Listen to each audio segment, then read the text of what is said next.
बहुत ही भाव विह्वल वाला समय है और सोचिए इस देश में बाबा साहब नहीं होते तो क्या होता और अगर हम संगठित न होते तो क्या होता।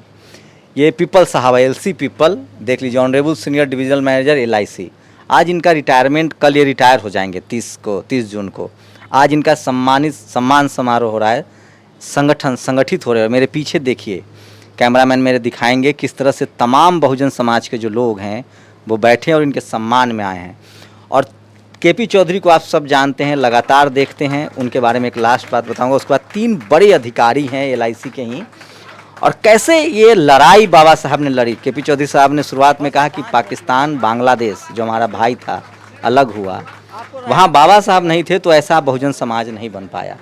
ये आरक्षण की ताकत थी, संविधान की ताकत थी। आज उससे कॉन्स्पिरेसी हो रही है कि एक बड़ा मिडिल तबका जिसके पास न ज़मीन थी, जिसको साजिश से न पढ़ने दिया गया, न व्यापार करने दिया गया, बाबा साहब ने उन करोड़ों लोगों की कैसे किस्मत बदली और कैसे उस पर नज़र है। आज की एक रिपोर्ट है कि पीएसयू कंपनी में जो बड़ा पद है वो किन लोगों को दिया जा रहा है, लेकिन उसी तमाम विकट परिस्थितियों के बाद भी ऐसी शख्सियतें आ रहे हैं। और सबसे बड़ी बात है, केपी चौधरी को थैंक्स बोलिए कि इन्होंने समाज को संगठित किया और ये तमाम सरकारी कर्मचारी अधिकारी संगठित हो रहे हैं। पीपल साहब, आप रिटायर हो रहे हैं, क्या मैसेज देंगे समाज को कि क्योंकि आपके बारे में पूरा ट्रैक रिकॉर्ड है कि आपने पे बैक टू सोसाइटी भी किया है और पूरी लड़ाई लड़ी और नौकरी भी सम्मान से पूरा किया। सबसे पहले तो मैं आप सभी का धन्यवाद देना चाहूँगा और मैं डॉक्टर भीमराव अंबेडकर साहब, भारत रत्न भीमराव अंबेडकर साहब को नमन करता हूँ, क्योंकि वह थे, बाबा साहब थे तो मैं आज यहाँ हूँ। अगर वो ना होते तो आज मैं यहाँ ना होता। जहाँ तक मेरे सफल यात्रा की जीवन की यात्रा भारतीय जीवन बीमा निगम की बातचीत है, मैंने भारतीय जीवन बीमा निगम में एक सहायक के रूप में, असिस्टेंट के रूप में इसी मंडल कार्यालय में मैंने अपनी एलआईसी की यात्रा प्रारंभ करी थी और आज वरिष्ठ मंडल प्रबंधक के पद से मैं इसी दिल्ली DO1 मंडल से मैं रिटायर हो रहा हूं। तो मैं यही कहना चाहूँगा कि ये संगठन जो हमारा जो वेलफेयर एसोसिएशन है, इसके अंतर्गत बहुत बड़ा योगदान है समाज को संगठित करने में।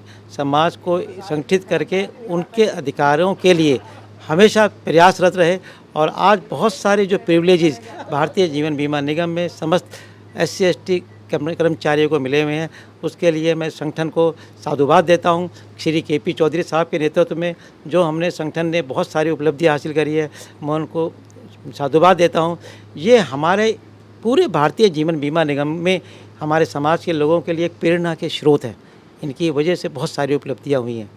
और जहाँ तक मैं अपने जीवन के बारे में बताना चाहूँ कि मैंने एक ही बात जीवन में सीखी है कि सदैव हमें पॉजिटिव रहना चाहिए और जो भी रोल असाइन है उसको पूरी जिम्मेदारी के साथ निर्वाह करना चाहिए।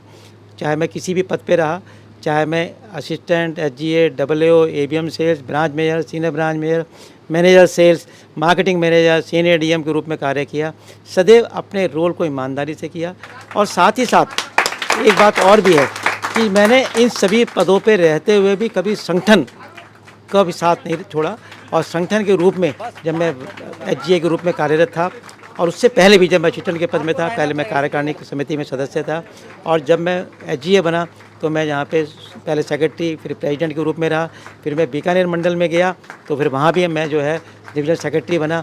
तो मेरा सब समाज से कैसे जुड़े? समाज से जुड़े हुए, जैसा कि अभी माननीय हमारे चौधरी साहब ने बताया कि मेरे दादाजी, एक दादाजी मेंबर ऑफ पार्लियामेंट रहे खुर्जा कॉन्स्टिट्यूंसी से, उनके बड़े भाई श्री जसराम सिंह जी वो MLA रहे जेवर से। तो ये जो समाज से मेरे बचपन से ही जब मैं पैदा हुआ तो मैंने देखा कि हमारे दादाजी समाज के लिए सदैव प्रयासरत रहते थे और समाज के लिए सिकंदराबाद डिस्ट्रिक्ट बुलंदशहर में सिकंदराबाद तहसील है, मैं वहाँ का रहने वाला हूँ। और मैंने देखा था बचपन में हमारे दादाजी, हमारे पिताजी भी उनके साथ मिलके समाज के लोगों के लिए किस प्रकार से कार्य करते थे। उन्होंने दिखाया मेरे को कि समाज किस प्रकार से, किस पीड़ा से गुजर रहा है। मैं जो आपको बताना चाहता हूँ 1965 से 70 के आसपास की बात, बहुत पुराना समय है। उस समय मैंने उनकी तकलीफ़ों को, पीड़ा को समझा तो मुझे लगा कि जब मैं किसी कुछ लायक बनूंगा तो मैं ज़रूर अपने समाज के लिए जो भी मुझसे बन पड़ेगा सदैव मैं अपने इस प्रयास व्यस्त रहूँगा। और मेरे लिए ये गौरव की बात है, मैंने सदैव अपने समाज के लिए जो भी मेरे से तन मन धन तीनों से मैं समाज के लिए बहुत सारे कार्य मैंने किए। चाहे मैंने बहुत सारे, मैं जहाँ का रहने वाला हूँ वहाँ के बच्चों की शिक्षा के लिए हो, चाहे बच्चों की उन्नति के लिए हो, मैंने बहुत सारे समाज के लोगों को भारतीय जीवन बीमा निगम में अभिकर्ता बनने के लिए प्रेरित किया। और वह लोग आज chairman club member, MDRT agent बने, तो ये जेडएम क्लब मेंबर बने। आज जो लोग हमारे साथी, जो हमारे समाज के साथी थे, जहाँ पे वो नौकरियों की तलाश कर रहे थे, मैंने उनको भारतीय जीवन बीमा निगम में उनको प्रेरित करके अभिकर्ता बना के आज वो लोग खड़े हुए हैं। और आगे भी उनको एक ही मैंने इनको सबको निवेदन किया है कि हमने अपने समाज के लोगों को आगे बढ़ाने के लिए सदैव जो हम कार्य कर सकते हैं, जो हम सहयोग कर सकते हैं, वो सदैव करना है। क्योंकि जो पढ़ा लिखा समाज है, मैंने देखा है कि बहुत सारे पढ़े लिखे समाज में हमारे लोग जब वो पढ़ लिख जाते हैं तो समाज से धीरे धीरे कटने लग जाते हैं। मुझे ऐसा लगता है कि यह चीज़ हमारे को बदलना होगा, इस सोच को बदलना होगा कि हमें समाज के साथ कटने से नहीं, जुड़ने से ही हमें समाधान होता है। और मेरा अक्सर एक बात कहा जाती है कि गाय जो है, गाय का जो बछड़ा है ना, बछड़े को दूध केवल गाय पिला सकती है, भैंस नहीं पिला सकती है। कहने का मतलब ये है कि संगठन है तो संगठन के साथ ही हमारे को सुविधाएं प्राप्त हो सकती हैं। संगठन का मतलब एकता में शक्ति है। बाबा साहब ने भी यही कहा, शिक्षित बनो, संगठित बनो, संघर्ष करो। संगठन ही बहुत ज़रूरी है और शिक्षित होना बहुत ज़रूरी है। तो सभी को मैं प्रेरणा भी, सबको मैं यही सबको बोलता हूँ कि अपने बच्चों को पढ़ाओ लिखाओ। और मैं यहाँ इस मंच से कहना चाहूँगा, मेरा एक बेटा है, एक पुत्र है, एक पुत्र वधू है, दोनों ही जो है बैंक ऑफ बड़ौदा में उच्च अधिकारी के पद पे कार्यरत हैं। मेरी बेटी है, वो भी वरिष्ठ शाखा प्रबंधक है कैनरा बैंक के अंदर। मेरे जमात जो हैं वो लेफ्टिनेंट कमांडर हैं। तो मैं ये इसलिए कह रहा हूँ कि शिक्षित होना बहुत ज़रूरी है। अगर हम शिक्षित बनेंगे तो लोग हमारी बात सुनेंगे। अगर लोग शिक्षित नहीं है, वो चाहे कितनी ही अच्छी बातें कह रहा हो, तो शायद उसकी बातों पे इतना असर ना हो। तो शिक्षित होना है और फिर संगठित होने समाज के लिए हमने कार्य करना है। और इसके अंतर्गत मेरे माँ बाप, मेरी माताजी का, मेरे पिताजी का बहुत बड़ा योगदान है, जो उन्होंने मुझे सही राह पे चलना सिखाया। आज मैं इस अवसर पे उनको भी धन्यवाद देना चाहूँगा कि मैं उनके आशीर्वाद से आज जो भी कुछ है, बाबा साहब के बाद अगर कोई दूसरा नाम आता है तो मेरे माँ बाप का नाम आता है, जिनकी वजह से आज मैंने ये सब प्राप्त किया है। तो उनका आशीर्वाद मेरे पे बहुत है। और मैं एक बात और यहाँ बताना चाहूँगा, हम 4 भाई हैं और हम चारों भाई आज भी अंडर वन रूफ लक्ष्मी नगर में एक साथ रहते हैं, जबकि चारों भाइयों के पास बड़े बड़े मकान हैं। मगर आज हम सब भाइयों में प्रेम है और इसके लिए भी मैं श्रेय अपने संगठन को, अपने समाज को देता हूँ और इस समाज के हमारे माता पिता जो आदर्श हैं उनको देना चाहता हूँ। धन्यवाद। इनको बोलना भी है। और एक भाव विह्वल है कि इनकी रिटायरमेंट है, लेकिन 3 बड़े अधिकारियों ने फिर से ज्वाइन किया है। देखिए, आपका सर परिचय दे दीजिए कम से कम। मैं अशोक कुमार, चीफ इंजीनियर हूँ यहाँ LIC में और यहाँ पे समाज से अपने जुड़ा हुआ हूँ। और LIC में मैं 1985 में HGA कैडर जो हमारा होता है इंजीनियरिंग असिस्टेंट का, वहाँ से भर्ती हुआ हूँ और भर्ती होकर अभी आज मैं जनरल मैनेजर कैडर में चीफ इंजीनियर हूँ यहाँ नौकरी में। देखिए, KP चौधरी साहब से लास्ट सवाल लेंगे। आप सर अपना परिचय दे दीजिए। मैं अशोक कुमार, मैं हिमाचल प्रदेश से लाहौल से हूँ, ट्राइबल एरिया से हूँ। मैंने 92 में LIC ज्वाइन किया था। अभी मैं दिल्ली के डिवीज़न 1 में सीनियर DM हूँ। आप सर? मेरा नाम राजकुमार है और मैं जब से पैदा हुआ हूँ तब से ही समाज के साथ जो है जुड़ा हुआ हूँ। एक वाकया सुनाता हूँ मैं। एक बहुत बड़े उच्च अधिकारी थे, उन्होंने, मैं क्योंकि जैसे ही संगठन जुड़ा हूँ, आया हूँ 1989 में 17 बैच का डायरेक्ट रिक्रूट, तो SDM और ZM से बात करने हम जाया करते थे। तो एक बहुत उच्च अधिकारी ने कहा कि आप WO आए हैं अभी SC/ST की बात क्यों करते हैं। मैंने कहा मैं WO तो 25 साल की एज में आया हूँ, मैं जब पैदा हुआ था तभी से शेड्यूल कास्ट हूँ। तो मैं उनकी बात करूँगा क्योंकि वो ज़्यादा लंबा अरसा हो गया। LIC में WO तो अभी मैं 1.5 साल का हूँ। तो मैं उस समाज की बात ज़्यादा करूँगा जिस समाज से मैं जुड़ा हुआ हूँ। तो देखिए, ये है संगठन की ताकत। और KP चौधरी साहब हैं, मैं फिर कह रहा हूँ, चाहे LIC हो, बैंक हो, रेलवे हो, कर्मचारियों के संगठन का महासंगठन चलाते हैं। खुद भी LIC में अधिकारी हैं और आपको संगठन चाहिए और इसीलिए लोगों को पेट में दर्द हो रहा है। आरक्षण को साजिश करके ख़त्म किया जा रहा है क्योंकि एक बड़ा तबका इस देश का, जिसको हम SC ST OBC कहते हैं, उनकी ज़िंदगी बेहतर हुई है और इसीलिए जो PSU कंपनियां हैं उसको ख़त्म किया जा रहा है, आरक्षण ख़त्म किया जा रहा है, निजीकरण तेज़ी से किया जा रहा है ताकि आप पर मार पड़ रही है। चौधरी साहब, आप जो संगठन आप लोग चला रहे हैं, इस तरह के जो सम्मान समारोह कर रहे हैं, क्या देश को कहेंगे, कैसे ये समाज एकजुट हो जैसे आपने इन तमाम लोग को एकजुट कर रखा है? देखिए, हौसलों में उड़ान होती है।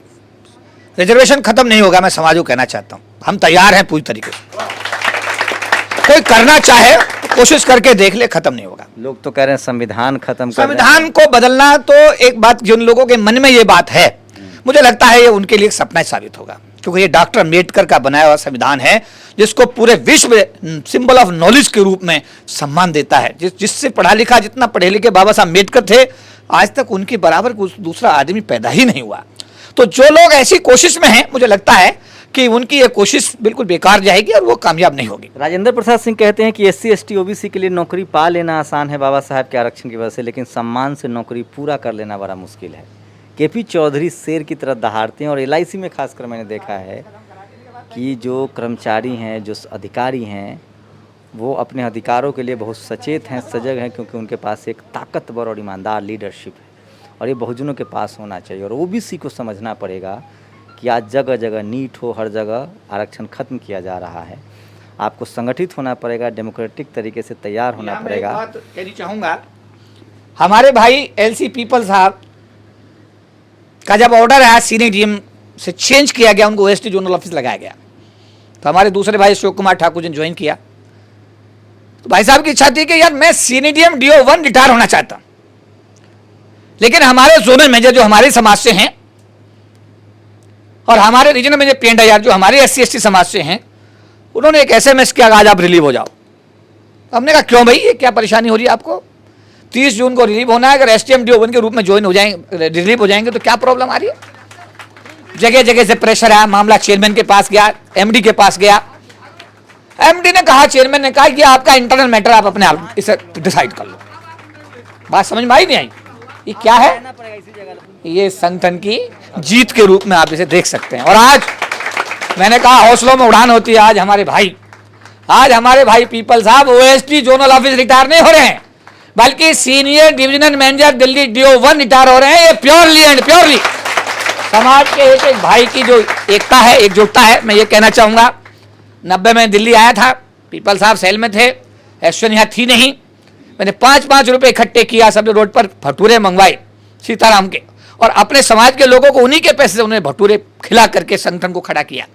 मैं दिल्ली में आने के बाद मुझे कोषाध्यक्ष बनाया गया, भाई साहब को अध्यक्ष बनाया गया, RK प्रेमी साहब को सेक्रेटरी बनाया गया। 1 साल बाद मुझे दिल्ली डिवीजन का सेक्रेटरी बनाया गया, 94 में जोन का सेक्रेटरी बनाया गया, 98 में सेक्रेटरी लाइजन बनाया गया, 97 में फेडरेशन का जो SC ST रिजर्वेशन मैटर्स को लेकर उसका महासचिव बनाया गया। और जिस दिन से ये जिम्मेदारी मुझे दी, मेरे साथ प्रेसिडेंट बदलते चले गए, चेयरमैन बदलते चले गए, लेकिन समाज के लोगों ने मुझे इतना प्यार दिया है कि मेरे बारे में रिटायरमेंट के बाद भी इन्होंने संशोधन कर लिया, प्रस्ताव पास कर दिए कि KP चौधरी साहब जीवन भर हमारे समाज की राष्ट्रीय महासचिव के रूप में सेवा करते रहेंगे। मैं इनसे कहता मुझे जाने दो, कुछ बड़ा काम करने दो। कह रहे नहीं साहब, आप हमें छोड़ के नहीं जा सकते। देखिए समय क्या करवाएगा कुछ नहीं पता, लेकिन आज मैं बड़े गर्व के साथ ये कह सकता हूं, समाज को जो भटूरों के माध्यम से इकट्ठा किया, 5-5 रुपए के भटूरे इकट्ठे लिए, उन्हीं के भटूरे उनको खिलाए। आज इस दिल्ली जोन के अंदर 17 सीनियर DM इंचार्ज काम करते हैं, जो अपॉइंटिंग अथॉरिटी हैं। 17 में 10 सीनियर DM इंचार्ज आज शेड्यूल टाइप्स कैटेगरी के हैं, 17 में 10। इंडिया में 8 जोनल मेजर इंचार्ज काम करते हैं, पूरे देश में 8 हिस्सों में बटा हुआ इंडिया है, 8 में 4 जोनल मेजर इंचार्ज आज SC ST समाज के हैं। और मुझे पूरा विश्वास है कि जनवरी के महीने में 1 फरवरी को पहला मैनेजिंग डायरेक्टर भी हम अपने SC ST समाज का अपने इस LIC को देने में कामयाब निश्चित रूप से हो जाएंगे। ये है संगठन की ताकत। और अगर आपको ईमानदार लीडरशिप मिलती है और आप पे बैक टू सोसाइटी के लिए ईमानदार हैं, तो आप एक सम्मान की ज़िंदगी भी जी सकते हैं, सम्मान से नौकरी भी कर सकते हैं और समाज को कंट्रीब्यूट भी कर सकते हैं, ताकि रिटायरमेंट के बाद पीपल साहब की तरह आपको सेल्फ सेटिस्फैक्शन, आत्मसंतुष्टि भी हो। बाबा साहब ने कहा है ज़िंदगी बड़ी नहीं शानदार होनी चाहिए। तो ये है एकता की ताकत, ये है सामाजिक चेतना की ताकत, ये है अम्बेडकरिज्म की ताकत। और मैं फिर कह रहा हूँ, जिस दिन इस देश का SC ST OBC माइनॉरिटी सजग हो जाएगा, संगठित हो जाएगा, शिक्षित भी वो हो ही जाएगा और उसकी ताकत बनेगी। आप लोग अपनी प्रतिक्रिया जरूर दीजिए। शुक्रिया।